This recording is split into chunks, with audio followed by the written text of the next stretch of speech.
Hey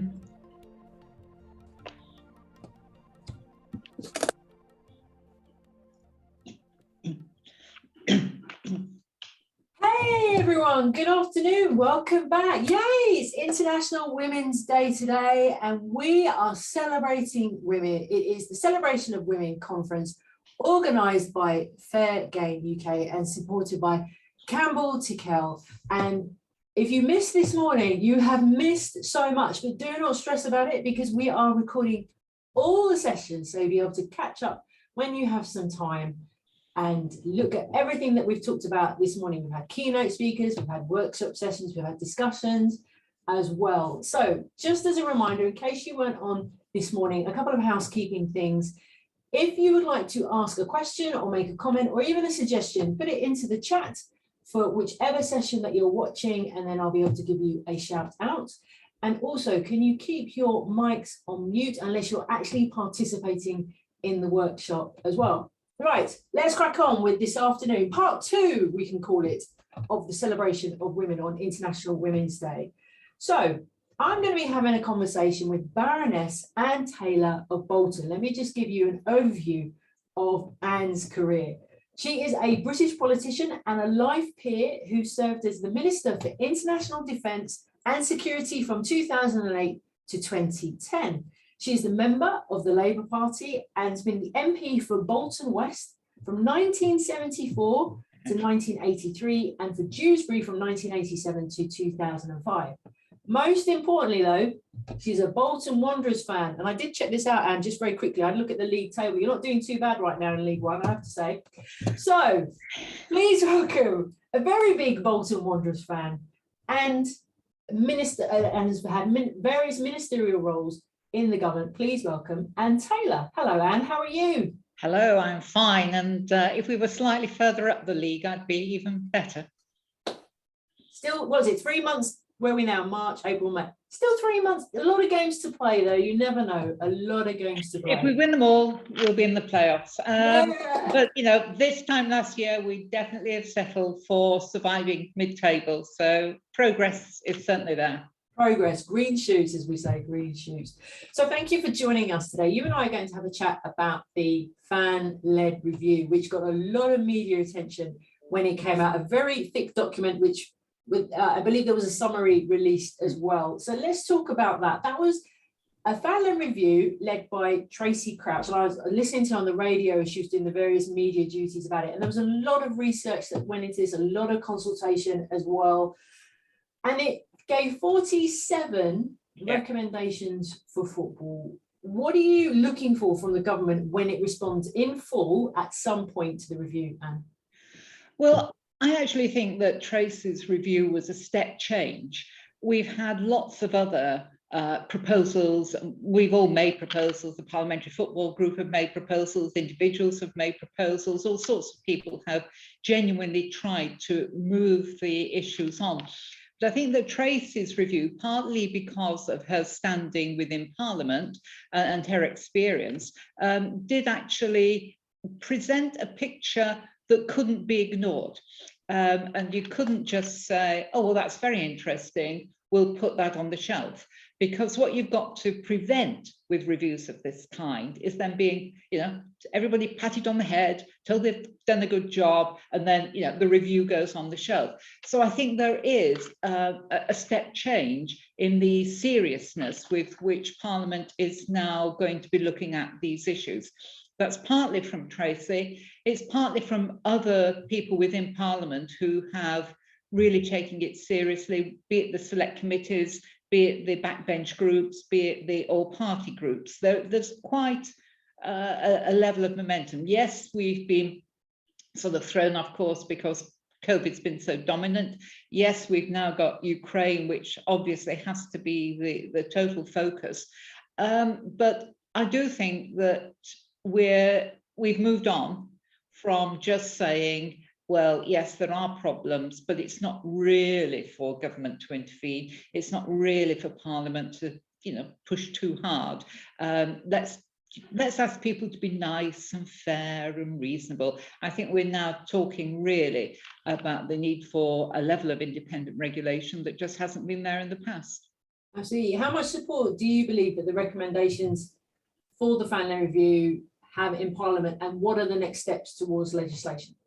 I think that there's a lot of support. There may be questions about details, and different people will have different priorities, and that's only natural.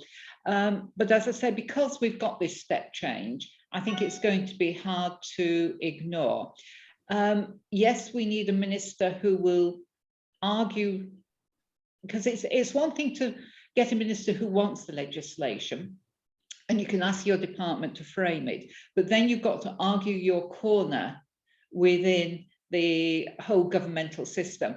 I mean, I was leader of the Commons for a while and chief whip, and we were really the business managers. And so we get all sorts of ministers wanting their piece of legislation, saying it was their priority. And it is actually quite difficult to judge whether you introduce legislation on social care, on knife crime, or on sport. And sometimes very urgent things push really reasonable things to one side. I hope that what is happening is that the legislation is being drawn up and it is in a state of readiness so that when there's a window in the parliamentary calendar, it can actually be introduced. Now, there are various ways we could do this. We could have a bill introduced and have some what's called pre-legislative scrutiny. You get a committee to look at the detail before the legislation is actually introduced to go through Parliament. That would be a very good way of making sure that the legislation was fit for purpose in detail. And I would personally quite favour that kind of approach, because I think if you've had that all-party approach, looking at a piece of legislation like that in a very practical way, taking evidence when they want to, then actually it's harder for government to turn around and say, well, we're not going to do it, we're going to reject it. So that would be my hope for the way forward in terms of the next stages. And I think there would be a lot of parliamentary support in both houses. I'd agree with that. And before we move on to the women's game, I think you talk about that word, that shift change, that step change that's happened. That's really before the crisis or the invasion of Ukraine. It was very much, you know, with the European Super League, for example, you're seeing clubs that are no longer sufficient to run because of lack of funds and things like that. There seems to be a real groundswelling of understanding how important football is to local communities, like the Bury example, like Blackpool, for example, and Portsmouth. I remember the turmoil around Portsmouth many years ago. Well, like Bolton. Yeah, like Bolton. We were to the brink. And it was a woman, Sharon Britton, who really rescued us. Not only rescued us, but has set the club with a level of confidence and sort of a different ethical approach to what we'd had previously. So we can now have a bit more pride in our club, as well as total support for it, because the leadership from Sharon Britton at the top is really quite significant. Yes, and I think what it also demonstrated as well, when the whole European Super League thing kicked off, it's not the Premier League is not the be all and end all. As a Bolton Wanderers supporter, you will empathise, but you'll understand that there are grassroots football that is just as important to English football, to Scottish football, to Welsh football, to Northern Ireland football. And I think for me, this Fanley Review, I think it's not, you're right, I think it's not at that place where it's just going to be, oh, someone's going to read it and stick it into a drawer on a shelf, as you said, and forget about it. I think there's such a groundswelling of change. We want change. We want it now. We want to see these recommendations implemented. I don't think it would be allowed to just quietly go away and be buried under something else. Well, when you see the number of clubs that have either gone under, like Bury, or gone to the brink, like Bolton, you're actually now talking about quite a lot of experience for, you know, hundreds of thousands of fans now who've really been worried about what was going to happen to their club come the end of the season or mid-season, or, you know, at any point you felt vulnerable. So I think that, you know, people, the Premier League is an entity in itself, and I think is part of one of the problems. I mean, one of the difficulties we've had over many years is that football has been, well, dominated by what used to be called the Blazers.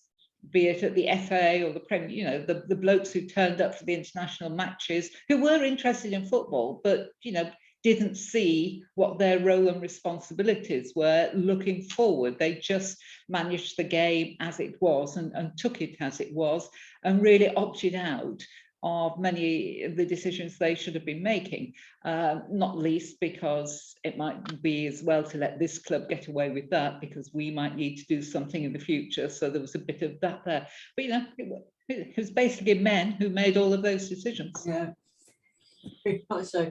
So it's been very noticeable over the last few years or so about women in Parliament, but also now making key decisions of the game. I would say probably in the last 5 years, you're hearing more female voices talking about the importance of football in the game, not just for the men's game, but for the women's game as well. Tracy Crouch, as you mentioned, who's leading the fan-led review, the current culture secretary, Nadine Dorries, of course, and the Labour shadow, who's Lucy Powell. So does this offer an opportunity for the women's game to be taken seriously and also take their decisions into account about how the game moves forward? It really does. And you know that we have a parliamentary women's football team. We used to have a mixed team. Well, I was the only woman, but it was a mixed team if you go back to when I was a lot younger. But now there is a parliamentary women's team and people are genuinely knowledgeable. I mean, I think it's gone from the stage where if you were a woman talking about football in the tea room or wherever, people sort of looked at you peculiarly and didn't know whether to patronize you or, you know, take you on board. I think it's past that stage, and I think people now accept that there are enough women commentators, enough women who've managed, like Emma Hayes, who really got a profile that has, you know, changed people's perceptions. But, you know, I was looking online, and there's some really good campaigns today being led by some of the clubs. I mean, I think this matters. I think it makes a difference. There's one called Her Game Too. There's another, Beat the Bias.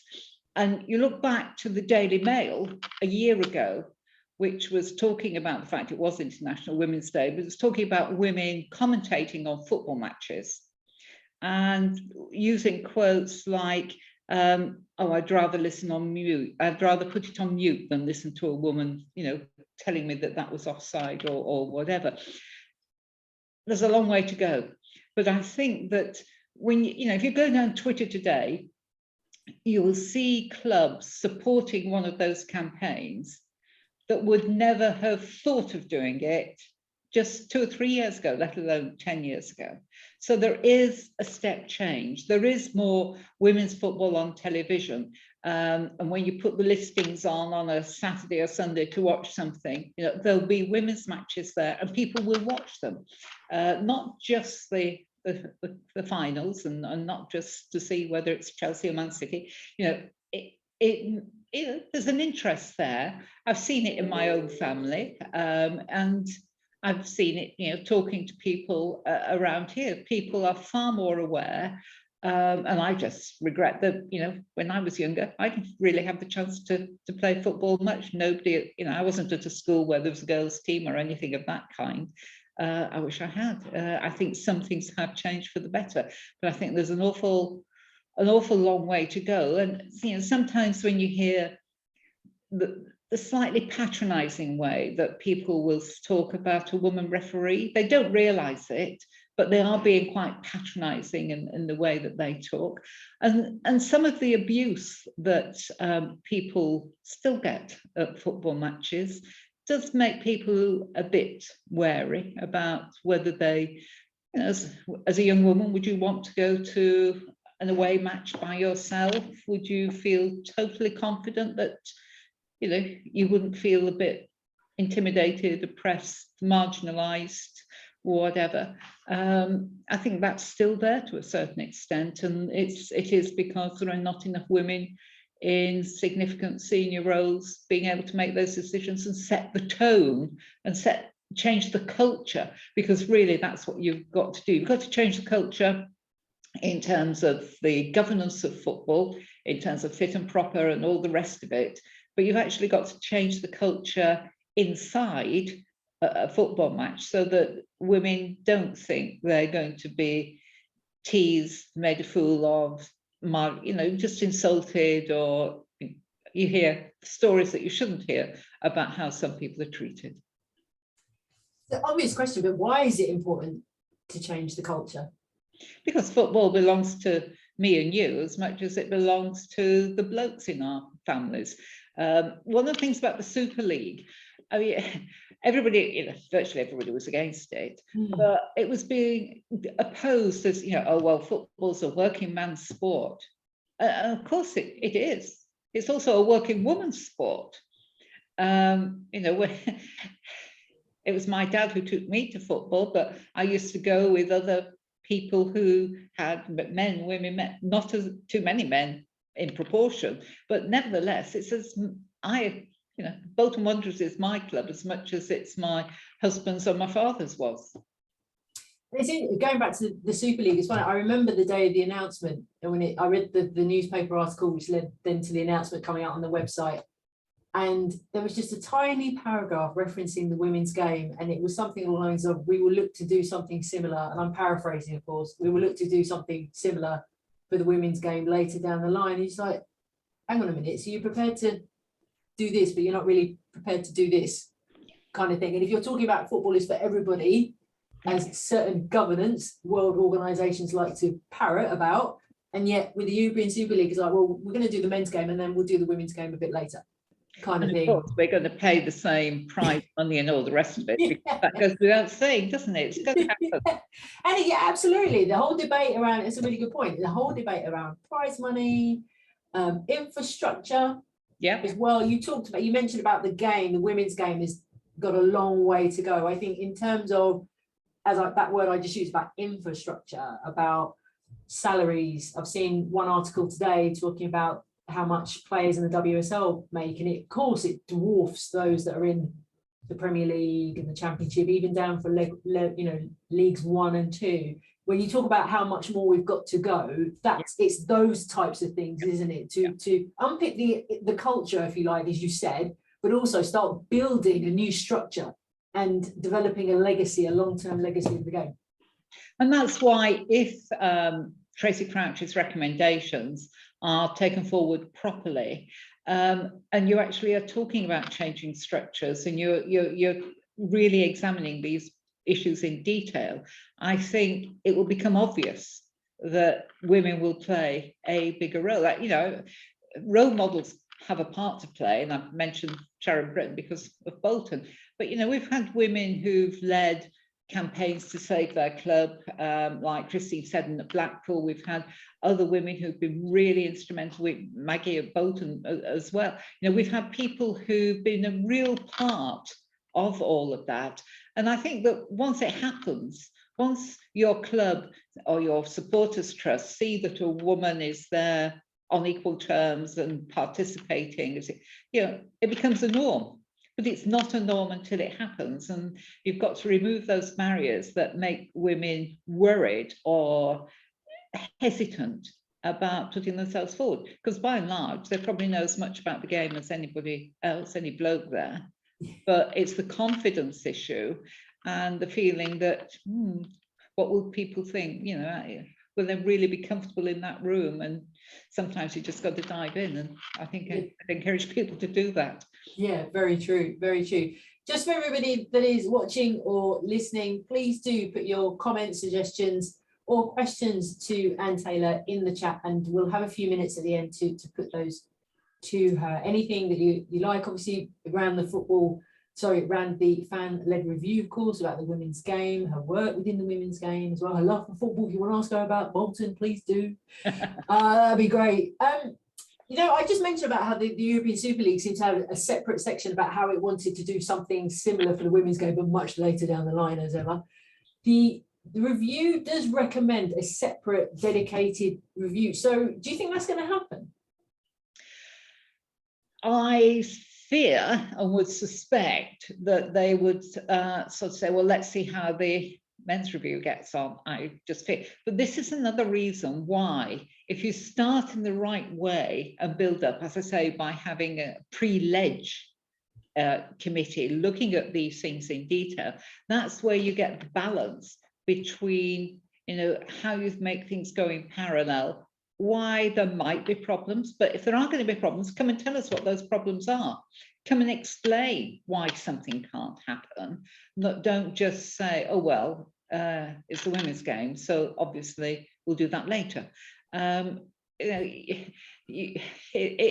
it's common sense, but you know, people have got vested interests. People will fight against regulation. People will want the status quo. And you know, you've got to make sure that that status quo changes, but you cannot just have legislation that provides something for the men's game and ignores the women's game totally, because that would probably be discrimination under the Equalities Act. I'm not a lawyer, but I think I'd be happy to try and challenge things if that was the way things were going. And I'm sure pretty lots of others would be as well. I would hope so. Yeah. There is a fear, though, isn't it? Is that the right word, about the government getting involved in the game? Yes, but yeah, talk to me about that. Well, we're not talking about the government getting involved in terms of a government minister sits down and says on a Saturday, oh, look what happened, this is what should happen next. We're talking about a framework that is sustainable and a framework that is fair throughout the family of football. And you know, unless you have that framework, unless you have that independence and transparency, then I think the game will get into real difficulties in the future. So we're not talking about hands-on regulation by a government minister. I mean, actually, as a government minister, I quite like to have hands-on everything and make all the decisions myself. Yes. Might surprise you, Bolton will be in the Premiership again, and Sam Allardyce will be coming back sometime. Not that there's anything against our current manager, he's doing very well. But, you know, we'd all love to be, you know, Tim Pot God, ruling football, ruling from our armchairs, and from our armchairs, preferably, yeah, very comfortable and all the rest of it. That's not what we're talking about. We're talking about government creating the right kind of framework, the right kind of ethos, the right kind of ethical approach, the right kind of transparency that would allow that sustainability that actually is quite threatened at the moment. Because, you know, football is not just about those few clubs at the top. It is about who, you know, everyone in this building goes and looks at a different team each week. You know, Bolton have been in the Premiership. We've also been in Division 2 quite recently. I need to know that the structure of the game does not discriminate against a club that has bounced down and wants to bounce back. And at the moment, you know, it's pretty heavily weighted in one direction. So I think we've got to have that fairness front up of everything that we do. And as I said, it's not for hands-on, tempting though it is actually for a fairer, proper structure. Yeah. Just for a second, if we could think that if there was a separated, dedicated review for the women's game, just supposing, hypothetically, if you like, what would be your ideal timeline for it, do you think? Well, you know, you've just mentioned the salaries in terms of what women who are playing in a very skillful game could represent their country, certainly take part in international competitions. You know, that's quite a responsibility. You know, people justify footballers' salaries on the basis of it's a short career and maybe no pension, you know, all those problems. You know, the women who are playing in those circumstances have all of those issues as well. So I don't think we should be talking about fantastically long timescales. You know, otherwise you might as well put the review back on the shelf. If you're going to do it, come up with something, you know, you're not going to implement it overnight, but you've got to have the framework designed and a reasonable path that has a drumbeat of changes that take place on a reasonable time scale, because you've got to absorb those changes, you've got to allow for some development. But so, you know, it can't be overnight, but there needs to be a clear pattern, a clear drumbeat, clear targets with what you do at every stage. And I think that it shouldn't be a very wide time frame. It should be as narrow as possible, but it has to be practical. And I come back to my basic point. If you had the pre-leg scrutiny of all of that, then that's something that could be explored in detail. Because if you get a bill in the House of Commons, it's often quite difficult to get into every aspect of the detail because of the time constraints. Where if you've got a committee looking at this in its own time frame, meeting as often as it wants and taking evidence from whoever it wants, then you can go into the detailed practicalities and come up with something that is workable. So forgive me if I get this terminology, is the pre-legislation, is that how you call it? What happens is a government minister draws up a bill, a piece of legislation, and normally they present it to Parliament. It has a debate on the general principle, and then it has a committee stage. A bill like this, it would have 4 or 5 hours for the general debate, and then maybe a couple of days when they looked at it in detail, if it was lucky, and then it comes to the Lords. If you had a bill that was introduced as a draft bill, then you can have a committee that goes through it line by line, thinks of alternative ways of doing it, can take evidence from people about what's practical.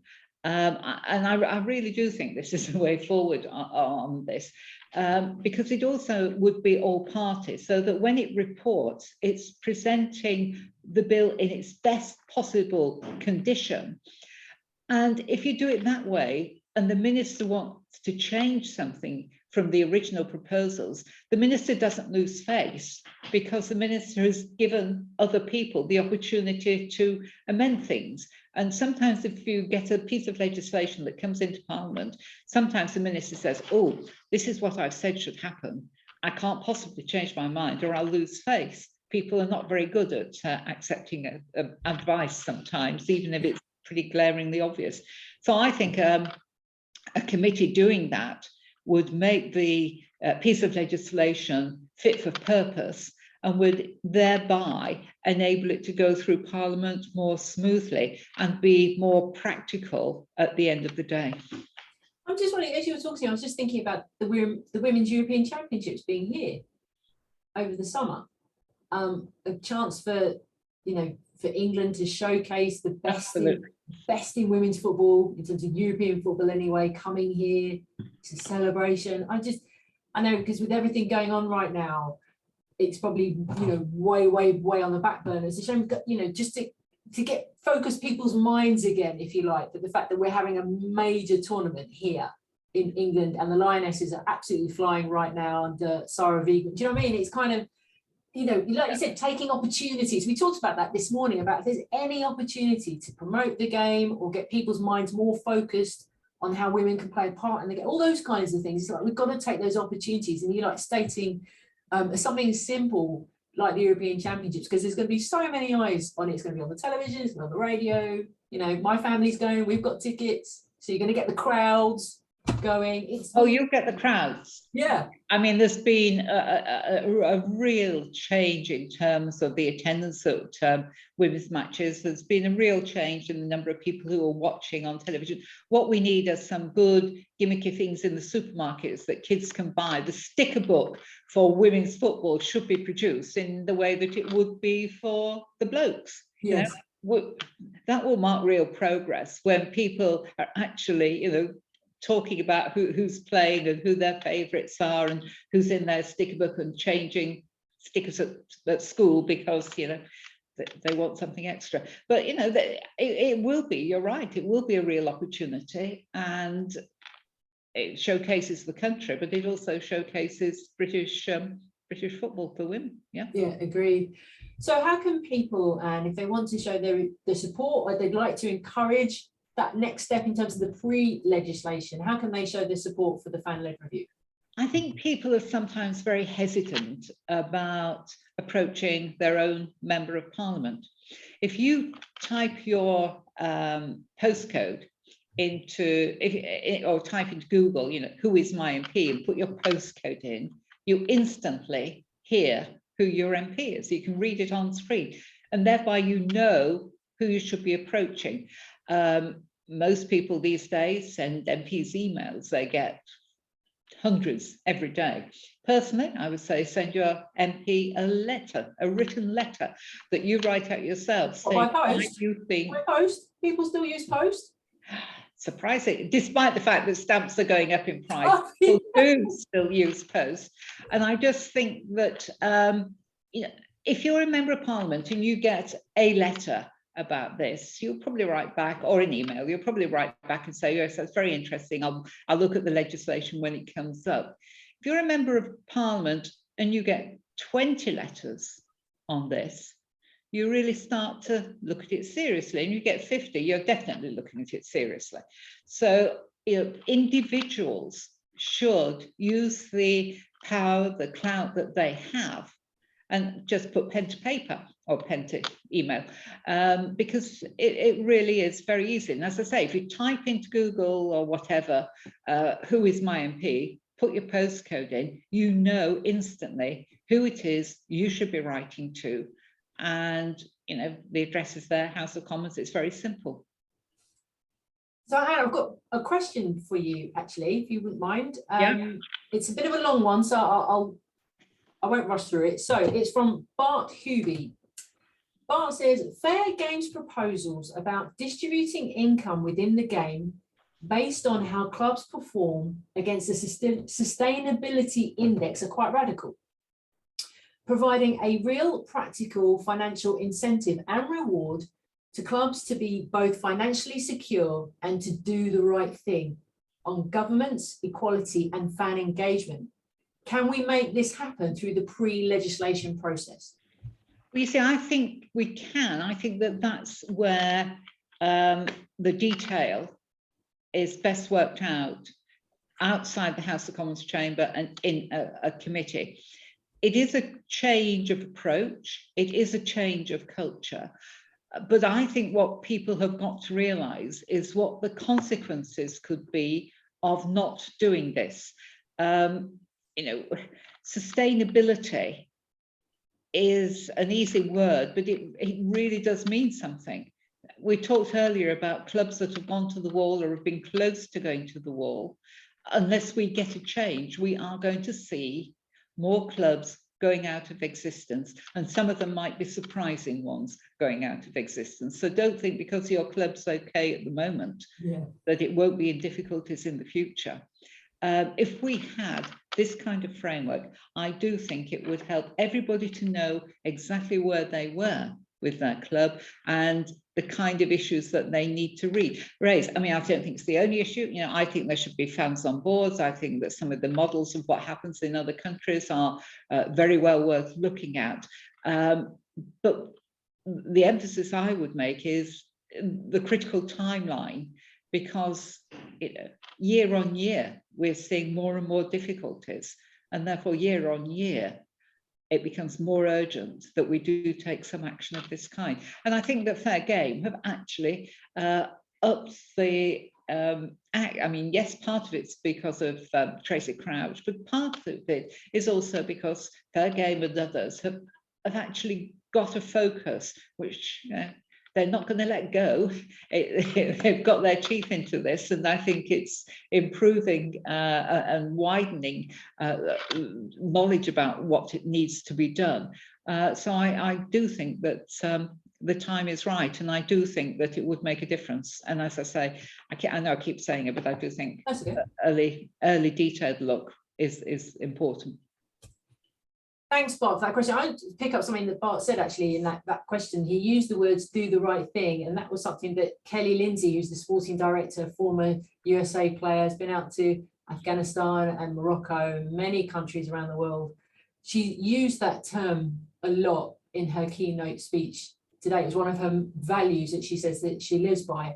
And there's been a real theme of doing the right thing. This morning we had a workshop about, you know, sexism in the game, calling it out, for example, becoming a male ally, doing the right thing, how to do it, and doing the right thing by doing that, all these kinds of things. So it's interesting that I thought Bart was using those words about doing the right thing on governments, doing the right thing on equality, and doing the right thing on fan engagement, because there's something you know, we talk about the beautiful game, don't we? There's something pure about all you're doing is kicking a ball from one end of the pitch to the other and using tactics. It's two teams against each other, and it's competitive. And that's what, in simple terms, that's what football is all about. But it's also about doing the right thing to make sure that the game is governed in the right way. We talk about what happened with your club and with Blackpool and various others about equality within the game, having the women's game gaining more women on the boards, and fan engagement as well. That was something, I was listening to the radio yesterday, and there was a pundit saying, if you don't like women's football, you don't like football.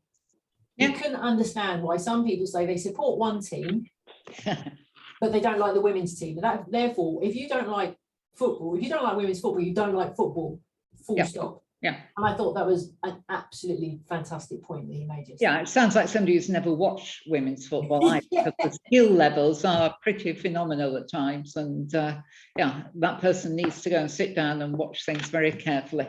Yeah, I agree. Prejudice. I mean, it might be 2022, but there's still a lot of basic prejudice around. I mean, that Daily Mail headline that I read to you from last year about, you know, somebody saying, well, if it's a woman commentator, I'm going to watch it with the mute button on because I'm not listening to that. And yet, you know, yeah, you hear it. My husband said, you know, she knows what she's talking about. I said, well, don't sound so surprised. I know what I'm talking about. You know. Mind you, he says that about blokes as well. They don't know what about, so. Well, in all seriousness, I remember a few years ago, I was presenting an award to a young football team, boys football team. And I remember one of the dads came up to me and he'd said he'd heard because one of the prizes was to go and see a WSL team. I won't say which one. And some of the dads were unhappy about it. They didn't want their boys going to see a women's football team. And the friend of mine, the dad, was like, telling him, what are you daft? What are you going on about? It's just a football game. That was like 2-3 years ago. So it's still there a little bit, but like you said, we are starting to make some real progress. So I noticed we've only got a few minutes left with you, Anne, and it's been great chatting with you. Just to wind things up, if you like. I know we talked about next steps, and there is a lot of things going on in the world at the moment. I think you and I both agree we don't want this to turn into some long thing that it's stuck on the shelf. So what can we do? What can we do as football fans? What can we do to help push this forward? I think I mentioned a moment ago, writing to your MP and doing something of that kind. I think joining your supporters trust or something of that kind in your own individual club and making sure that they are taking part in all of this and making sure that there are proper links between the fans and the ownership of your club. And I think that, I don't want to frighten owners, but they need to know that they're not secure. They need to know that, you know, things change like that in football sometimes, and problems arise out of the blue. You know, we had a dreadful experience in Bolton, and it's taken 2 or 3 years for us to feel positive. But you know, because we've had a positive owner now and a change of ownership who's keeping in touch with that, the atmosphere is totally different to what it was a few years ago. So you as an individual fan can help do all of that, but you as an individual person has a responsibility to make sure that other people behave badly, so that if you see bad behavior, you should be reporting it to stewards or whoever, because if we ignore bad behavior, we're letting people get away with it, and we won't get the change that we need. And it's been brilliant having this conversation with you. I feel like I could talk to you for hours about this topic. Yeah, it's football. You can talk for hours. You always can. Yeah, you know, I'm fully behind the fan-led review. It's long overdue, as far as I'm concerned, anyway. And it's good that it's still got that groundswell of support. I don't want it to go away. So I will certainly be getting in contact with my MP to make sure that at least we get that. I like the idea. I didn't realise about pre-legislation, so I've certainly learned something today, so that I will be suggesting that to my local MP in the next few days, by email probably, because you know I haven't written a letter in years. No, it's been good to talk to you, and I'm glad the day's been going well. Brilliant stuff. I just oh, actually, would you mind? I've just got one more. Somebody's very quickly coming in for a question. Would you mind? Is that okay? Yeah. Okay. Last question then. Do you think the timescales mentioned in the report for legislation, so that's season 23 24, it's a good question, is realistic? I think the legislation would have to be introduced and scrutinised very quickly to meet that timescale. I'm not saying it's impossible, but I think it's a very optimistic timescale. Right. And thank you for your time. Thank you for spending some time with me chatting about this, and happy International Women's Day to you, and enjoy the rest of your week. And to you, all the best. Bye now. Okay, everyone, hope you enjoyed that. That was really good. Like I said, I feel like I could talk to Anne about hours, not just about the Family Review, but what, you know, Bolton Wanderers. I remember them when they were back in the Premier League. Goodness me. But good to have a conversation with her. And like she said, I echo what she said. If you want to try and push your MP to get that pre-legislation going, so at least the conversation doesn't die away, do write to your MP. She said by letter or by email, which is my method of communication nowadays. To make sure that it doesn't fall out of the public consciousness. Okay, the time is coming up to 2:15. It means, everybody, we have more workshops for your delight, and we're going to be splitting this into 3. So there'll be 3 separate links. Okay, so workshop number 5, if you like, is called A Player's Perspective. That's going to be with me. If you fancy joining me for that one in the other room.